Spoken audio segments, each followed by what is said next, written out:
Hooray! I welcome you all to this week live series with Arman.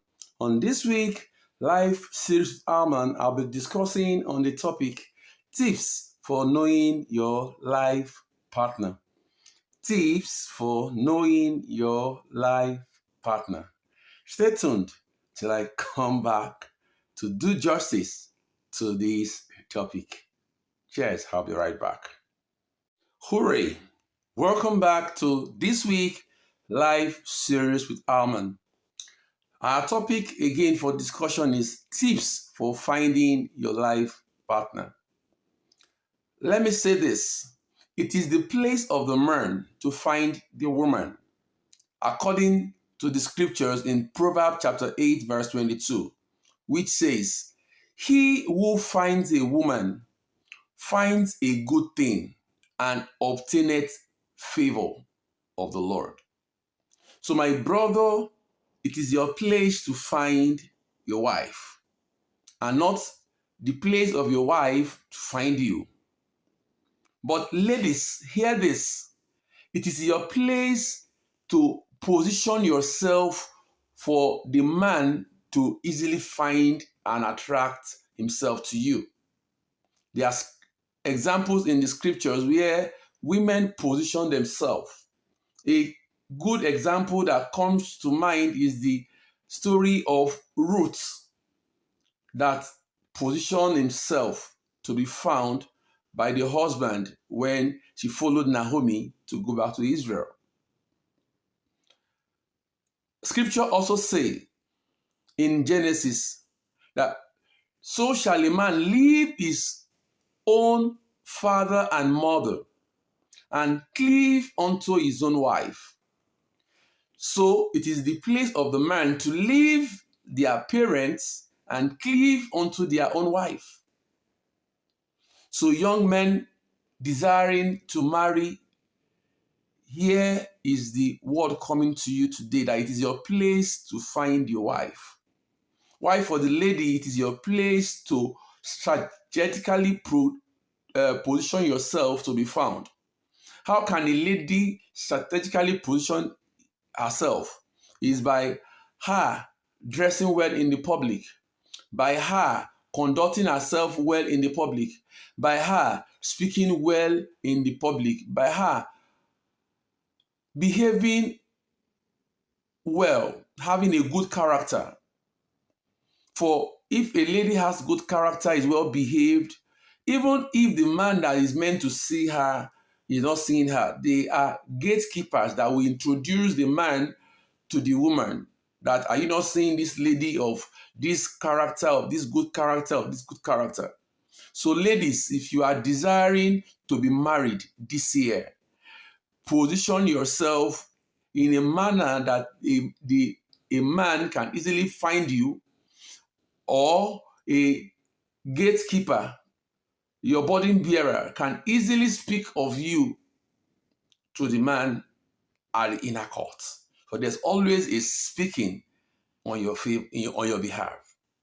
So let me quickly delve into our discussion today. Tips for finding your life partner or your spouse. Number one, for the man, why you are looking for a life partner. These are the things that helped me to search for my life partner over 9 years ago. By January 4th, I will be officially married for 10 years via church wedding. And if I want to use court wedding, by December 19th this year, I will have clocked 10 years in marriage. And if I want to use traditional marriage, by October 19th, I will have clocked 10 years in marriage. So whichever one you want to choose, 9 years going 10 years in marriage. And it has been from glory to glory. I'm not saying that I and my wife don't quarrel. I'm not saying that I and my wife don't fight at different points in time. But the fight, the quarrel is what has fine-tuned our marriage, has helped us to be able to understand my wife's dislike, and for she to also understand my own dislike. and for me to also understand what she like and she understands what I like. So the fight, the quarrel that we have is what irons us and make us better. Is what refines us and make us come out as better couple. Is what refines us and make us look glowing when we come out before the world. Those fights you fight in your bedroom and you settle in your bedroom or in the confine of your house or wherever you had a quarrel, when you come out, those fights are like God taking you through the refiners, through the refine the burner to refine you, just like when the gold ore goes through the furnace, it comes out what better and what of more value. So those fights that you and your spouse will go through when you get married, or if when you are married you are fighting, they are normal. They are not things that the devil is throwing your way. They are things that God wants to use to make you both understand yourself the more. So enjoy your fight, and in that your fight, ask God, God, what are you teaching me in this? Stay tuned. I'll be right back. Yeah, welcome back once again. So, for the tips that a man or a woman can adopt in knowing if the man that is coming their way for the women is is the rightful choice, or if the woman that is coming the way of a man is the rightful choice. Here are just three simple tips that I adopted in choosing my life partner, which is my wife of today, the wife of my youth, the only woman that knows how to handle me. I'm a carefree person. I am someone that wants his voice to always be heard wherever he is. I'm a born sanguine by nature. But my wife, by nature, is someone that is withdrawn. I will say maybe she's a phleg. She's a mixture of phlegmatic, mixture of phleg and choleric, because she's very domineering. She's someone that also wants to give a command, which is the characteristics of a choleric. But I'm born a born sanguine. I'm a talkative. Wherever I am, I want to talk.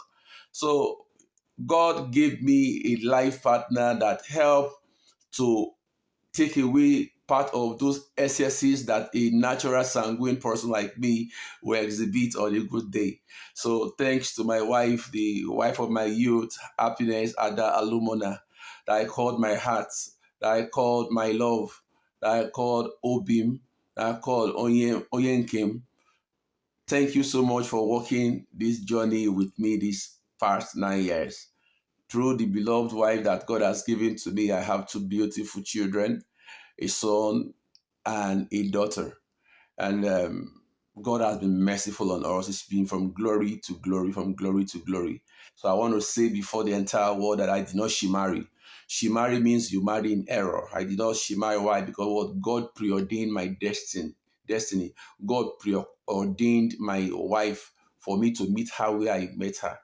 Maybe some other time, some other videos I will share how we're met and how we journeyed this far. So, tip number one for the man, the bachelor, and the woman, the spinster, that for you to watch out as signs for you to say, yes, I am in the will of God. One, let your spouse a be someone that fears God. I say again, let your intending spouse be someone that fears God. For the man, let your wife be someone that fears God. For the woman, let your proposing husband, your proposing spouse be someone that fears God. Why am I using this as number one tip? If your spouse fears God, before he or she will do something that will annoy you or that will impact negatively on you, she will first of all consider God, and her conscience will prick her. For he or she that fears God has a conscience that is not seared, has a conscience that can still prick her to know whether she's doing the right thing or wrong. So look for a spouse that fears God. Look for a spouse that is in the same belief system with you. If you are a Christian, look for a lady. For a man, look for a lady that is in your that is your faith line, where you both can understand the same faith. And if you're a Muslim, look for a man or a woman that is a practicing Muslim. And if you're a traditionalist, look for someone that is a traditionalist that is practicing your religion, so that there will not be conflict of interest. So you're an Hindu person, look for someone that is practicing Hindu with you. If you are a Buddhist, look for someone that is practicing Buddhist with you. If you are an atheist, you don't believe in God, look for someone that also does not believe in God, so that there won't be conflict of interest. Tip number one. Tip number two is right on the way. Stay tuned. Hooray! Welcome to tip number two. Tip number two is for you to begin to observe. When I say observe, observe your spouse. For the man, observe your lady. For the lady, begin to observe your man. Don't close your eyes at this initial stage of you getting to know one another. I'm not even going to use the word courtship or the likes. In between, when you, for the man, you notice the lady, you want to start observing her from afar, or you've come close, you've told her your intention. Open your eyes very well to see the things that you dislike in her, and open your eyes very well for the ladies to see the things that you dislike in him. Open your eyes for the man to see the things that you like in her. Open your eyes for the ladies to see what you like in him. So when you are being able to identify the things that you like or you dislike in him, at this stage you need to go back to God to ask God to open your eyes to see. Because at this stage, a lot of ladies and a lot of men tend to pretend who they are not. But when you go back to God, your maker, who is the institutor of marriage, for God is the one that founded marriage, go to him and ask him to open your eyes to see. There are a lot of things that God will open your eyes to see that are not words, that are things that you will observe by body gesture, by their responses to question, by the way they behave to people around them, by the way they behave to your sibling, by the way they behave. You will see all the signs. So open your eyes very well. And when I say open your eyes very well, is for you to identify the good and the bad about them. So what do you not do with the good and the bad that you have identified is for you to now itemize all the good things you've noticed in her. Let's say, for instance, my wife now is a good home keeper. My wife is a respectable lady. So all those things I itemized uh, on the good side. My wife loved me without condition. I wrote it down. Then I also went to the other side of this, like, and I begin to write the things I don't like about my wife. Okay, one example I would give, that she gets angry easily. I wrote it and I listed every other thing. Then I put the dislike and the likes in percentage format. Let's say you have like 10 dislike, 15 10 dislike, 15 likes. That shows that what the likes outweighs the dislike. That is a great sign to go ahead in that relationship. But if the dislike is like 15 points and what you like about your spouse is like 10 or 8 points, that means that what the dislike outweighs the likes. That is a red flag to run away. So this is tip number two. Cheers until I come your way with tip number three. Hooray! Welcome back to tips number three. So tip number three is closely aligned with tips number two. Tips number three are your own personal characteristics that you always desired in your wife. Let's say, for instance, like myself, I desire my wife to be of a light complexion. That's one. Two, I like her to be moderately chested. I mean, the boobs should not be too big, not to be too small. These are the things I like in my wife. Three, I like her face to be beautiful.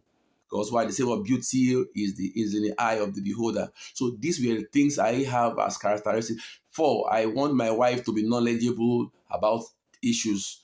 Why?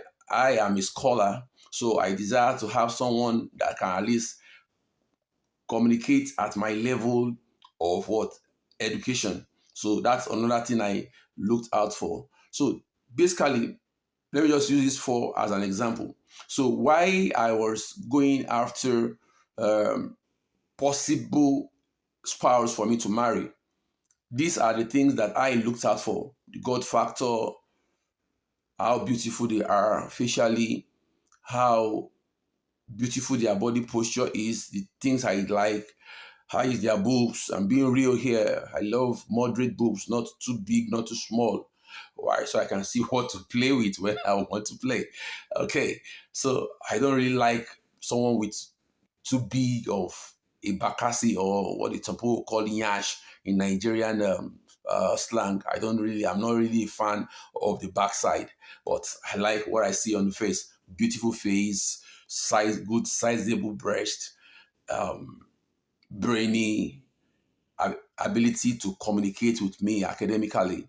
So these are the things I looked out for. And any woman I was going to get close to, I didn't allow sexual feelings to becloud me.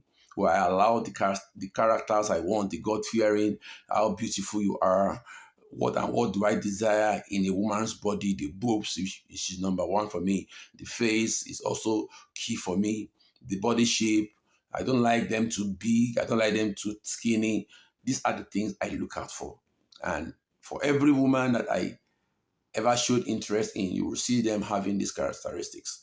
So tip number one, I said God fearing person. Tip number two, write out your likes and your dislike about the person.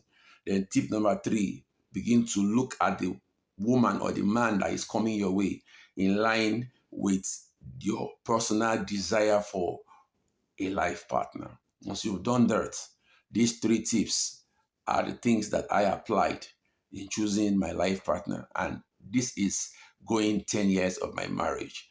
All we have experienced is glory, from glory to glory. Remember, I said earlier, we fight every now and then, but those fights are meant to shaping us, are meant to iron us and make us come out as gold. That whenever we appear in the public as couple, people always desire us. What the people see in the public are product of the inner fight, product of the quarrel, product of the advice, product of the counsel from within that we express outside and will become a desirable couple to the entire world. God bless you as you journey in your quest to get your life partner. Cheers. Hooray! I thank you all for staying tuned to this week live series with Alman. We just shared tips for finding your life partner. I also want to just add this nugget for the men. For the men that it is in your place to find your wife, please and please do not compare yourself with any other couple. Be unique. Don't let what is happening in someone else's relationship dictate how you relate with your own spouse. I beg you, live according to your means. Be truthful to your spouse. Don't tell them you earn $20,000 or you earn 100,000 naira in a month, or 200,000 naira in a month, or you earn 1 million naira in a month when you don't. Be truthful, be real. This is for the male and for the female. Don't live a fake life. Don't tell your spouse lies while you are just getting to know yourself. Your father is the one that owns the National Stadium. Your mother is the one that owns boutique A, B, C, D, and E in so mall. Please be truthful. Try as much as you can to be real. Don't be fake. When you are fake, you will not be able, you could attract the person, the man or the woman. But when they discover that you lied to them all through their courtship, your courtship, that is one of the reasons why you have breakups in home. Whatsoever you think your wife, your spouse need to know, tell them at that courtship stage, if that they need to know. Tell them so that they will have been prepared to handle the situation. Not when they come into the house, they now found out that either you, the man, deceived them or the woman deceived them. It's one of the reasons why you have a lot of breakups in homes today. Try much as you can to be truthful. Explain things to your spouse in the best way that will make them to understand. And if you have any health condition, don't be ashamed of telling your spouse. Your spouse is your burden bearer. Open up to them and tell them this and this and this is what I'm battling with. So that if they agree to marry you, they're already pre-informed. Not that you shut them out and when they now discover later, they'll feel betrayed. So I wish you all a happy married life. And if you are new on my channel, help me hit the subscribe button below, like my videos, and share them, that everyone may hear the message of tips in finding your life partner. Cheers and bye for now. Alman signing out. Cheers. I've got your back covered, and it is my desire that you become the best version of yourself. Cheers and bye for now. Cheers. One love.